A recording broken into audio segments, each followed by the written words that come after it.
আজকে আমরা তড়িৎ রাসায়নিক কোষ নিয়ে আলোচনা করব। তো তড়িৎ রাসায়নিক কোষ হচ্ছে এমন একটা টপিক যে এই টপিকসে আমাদের রাসায়নিক শক্তি থেকে তড়িৎ শক্তিতে রূপান্তর করা হয়। রাসায়নিক শক্তি থেকে হচ্ছে তড়িৎ শক্তিতে রূপান্তর করা হয়। এটা হচ্ছে তড়িৎ রাসায়নিক কোষের টপিক্সের মূল পয়েন্ট।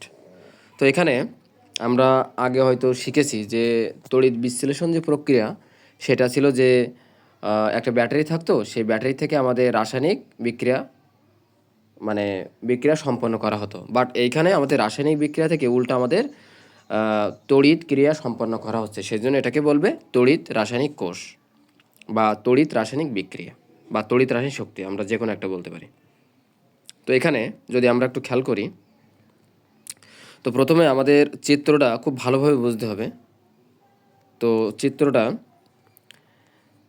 তবে এইটার ক্ষেত্রে আমাদের এই তড়িৎ রাসায়নিক কোষের ক্ষেত্রে অবশ্যই আমাদের দুইটা চিত্র আঁকতে হবে, অর্থাৎ দুইটা আমাদের পাত্র নিতে হবে। এবং আমরা যদি তড়িৎ বিশ্লেষণ কোষের ক্ষেত্রে আমরা সাধারণত একটা পাত্র নিয়েছিলাম এবং একটা পাত্রের মধ্যে দুইটা অ্যানোড এবং ক্যাথোড দণ্ড নিয়েছিলাম, সেটা দিয়ে আমরা সম্পন্ন করেছিলাম। বাট আমাদের এইটার ক্ষেত্রে দুইটা চিত্র নিতে হবে এবং দুইটা আলাদা আলাদা দণ্ড নিতে হবে, নিয়ে আমাদের সেখানে অ্যানোড এবং ক্যাথোড যুক্ত করে এই বিক্রিয়াটা সম্পন্ন করতে হবে। তো আমরা কথা না বাড়িয়ে আমরা ভিডিওটা শুরু করি।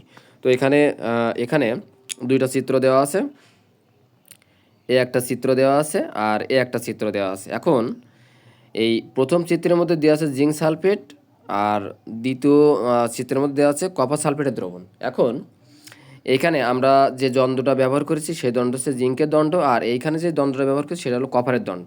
ঠিক আছে, মানে যেটা আমরা অ্যানোড আর ক্যাথোড হিসেবে যে দণ্ডটা ব্যবহার করেছি, অ্যানোড হিসেবে যে দণ্ডটা ব্যবহার করেছি সেটা হলো জিঙ্কের দণ্ড এবং ক্যাথোড হিসেবে যে দণ্ডটা ব্যবহার করি সেটা হচ্ছে কপার দণ্ড। এখন আমাদের মনে প্রশ্ন আসতে পারে যে আমরা কেন জিঙ্কের দণ্ড নিলাম। তার কারণ হচ্ছে আমরা জানি যে ধাতুর সক্রিয়তা সিরিজ অনুযায়ী জিঙ্ক হলো ধাতু সক্রিয়তা বেশি এবং কপারের কম, সেই জন্য আমরা জিঙ্ককে অ্যানোড হিসেবে নিয়েছি এবং কপারকে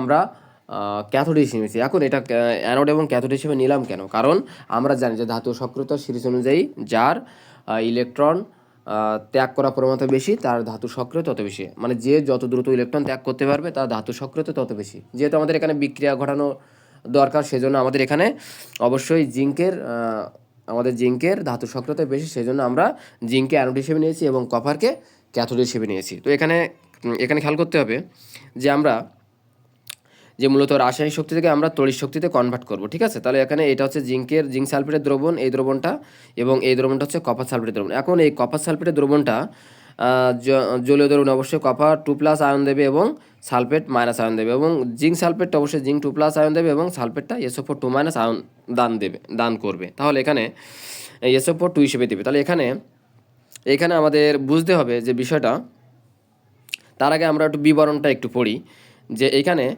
তড়িৎ রাসায়নিক কোষ হচ্ছে, তড়িৎ রাসায়নিক কোষ এমন একটি ব্যবস্থা যেখানে রাসায়নিক শক্তি থেকে তড়িৎ শক্তিতে রূপান্তর করা হয়। তাহলে রাসায়নিক শক্তি থেকে যদি আমরা তড়িৎ শক্তিতে রূপান্তর করি সেটাকে বলবে তড়িৎ রাসায়নিক কোষ। আর আমরা যদি বলি তড়িৎ বিশ্লেষণ কোষ কি, তাহলে তড়িৎ বিশ্লেষণ কোষ উল্টাটা, যে তড়িৎ শক্তি থেকে আমাদের রাসায়নিক শক্তিতে রূপান্তর করতে হবে। অর্থাৎ আমাদের একটা ব্যাটারি দেওয়া থাকবে, সেই ব্যাটারির সাহায্যে বা ব্যাটারি দিয়ে আমাদেরকে রাসায়নিক বিক্রিয়া সংগঠিত করতে হবে। তাহলে সেই ক্ষেত্রে হবে তড়িৎ বিশ্লেষণ কোষ। বোঝাতে পারলাম? মানে রাসায়নিক শক্তি থেকে তড়িৎ শক্তিতে রূপান্তর করলে সেটা হবে তড়িৎ রাসায়নিক কোষ। আর যদি আমরা উল্টা করি, যে তড়িৎ শক্তি থেকে আমরা রাসায়নিক শক্তিতে যদি রূপান্তর করি তাহলে সেটাকে বলে তড়িৎ বিশ্লেষণ কোষ। বাট আমরা এখন ওটা নিয়ে আলোচনা করবো না। তো এখানে একটু বুঝতে হবে যে সর্বপ্রথম ডেল্টা তড়িৎ রাসায়নিক কোষ প্রচলন করেন সর্বপ্রথম, এবং দুইটি তড়িৎ কোষের আয়ন সময়ের সমতা রক্ষা করার জন্য লবণ সেতু ব্যবহার করা হয়। এখন দুইটা পাত্রের আমাদের আয়ন সমতা বিধান করার জন্য বা সমতা করার জন্য আমাদের অবশ্যই লবণ সেতু আকৃতি ইউ আকৃতি কাঁচনল ব্যবহার করতে হবে। এটা হলো মেন পয়েন্ট। তো পরে এখানে আমরা একটু খেয়াল করি যে লবণ সেতুতে আমরা potassium nitrate, potassium chloride, ammonium chloride, ammonium nitrate ইত্যাদি লবণের পেস্ট ব্যবহার করা যাবে, বাট তরল কিংবা কঠিন ব্যবহার করা যাবে না। কেন? কারণ তরল হলে তো মিশে যাবে। তরল হলে তো ওই যে এইখানে যে লবণ সেতুটা ছিল, এই লবণ সেতুটা যদি আমি এখানে যদি তরল কোনো পদার্থ দিই বা তরল কোনো লবণ দিই, সে কিন্তু এখানে অবস্থান করতে হবে, সে কিন্তু নিচে চলে যাবে। সেই জন্য আমরা এইখানে কিন্তু মানে তরল বা কঠিন কোনো পদার্থ ব্যবহার করতে পারবো, অর্থাৎ লবণটা, যে লবণ সেতুতে যে লবণটা আমরা ব্যবহার করবো, এইখানে যে লবণটা ব্যবহার করবো সেই লবণটা আমাদের অবশ্যই পেস্ট আকারে নিতে হবে যেন সেটা এখানে আটকে থাকে।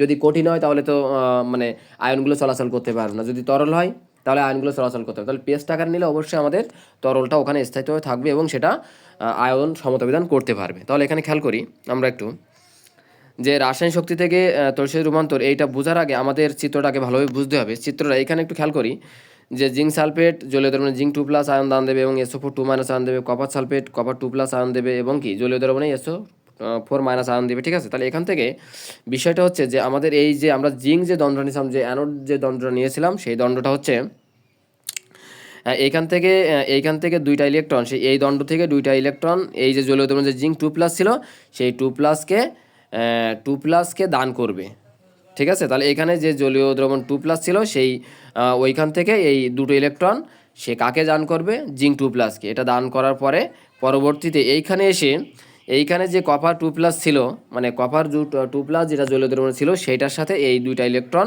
এখানে যেটা দান করেছিল সেই দানকৃত ইলেকট্রন এই কপারের সাথে যোগ হয়ে যাবে। কপার যোগ হয়ে গেলে এখানে কপার ধাতু হিসেবে পাশে জমা হবে, আর এখান থেকে ক্ষয় হবে, অর্থাৎ এখান থেকে দুইটা ইলেকট্রন সে দান করবে এবং এইখান থেকে জলীয় দ্রবণ যে কপারটা ছিল সেই কপারের সাথে আমাদের সেই দুইটা ইলেকট্রন গ্রহণ করে কপার ধাতু এর পাশে লেগে যাবে। কিন্তু কখনো এই যে কপার যে ধাতুটা আছে এই ধাতুটার সাথে কখনো বিক্রিয়া করবে না, কারণ আমরা জানি যে একটা ধাতু আর একটা ধাতুর সাথে কখনো বিক্রিয়া করে না। বিক্রিয়া করার জন্য অবশ্যই একটা জলীয় দ্রবণ এবং একটা অবশ্যই ধাতু হতে হবে, কারণ দুইটা ধাতু কখনো একই সাথে একই বিক্রিয়ায় মধ্যে করতে পারে না, ঠিক আছে। এটা আমাদের অবশ্যই মাথায় রাখতে হবে। তাহলে আমাদের এখানে যে জিঙ্ক ধাতুটা যেটা ভেঙে গিয়েছিল দুইটা ইলেকট্রন, সেই দুইটা ধাতু মানে যেটা দুইটা ইলেকট্রন ভেঙে গেছিলো সেইটা এই পাশে যে সেই কপার 2+ যেটা জলীয় দ্রবণে আয়নিত হচ্ছে সেটার সাথে আমাদের যোগ হয়ে কপার ধাতুতে পরিণত হচ্ছে, এর পাশে ধাতুতে পরিণত হচ্ছে, অর্থাৎ সলিডে পরিণত হচ্ছে। তাহলে এখানে যদি আমরা খেয়াল করি যে এইখানে জিঙ্ক দুটো ইলেকট্রন যদি ছেড়ে দেয় তাহলে জিঙ্ক 2+ হয়ে যায়, এটা জারণ বিক্রিয়া।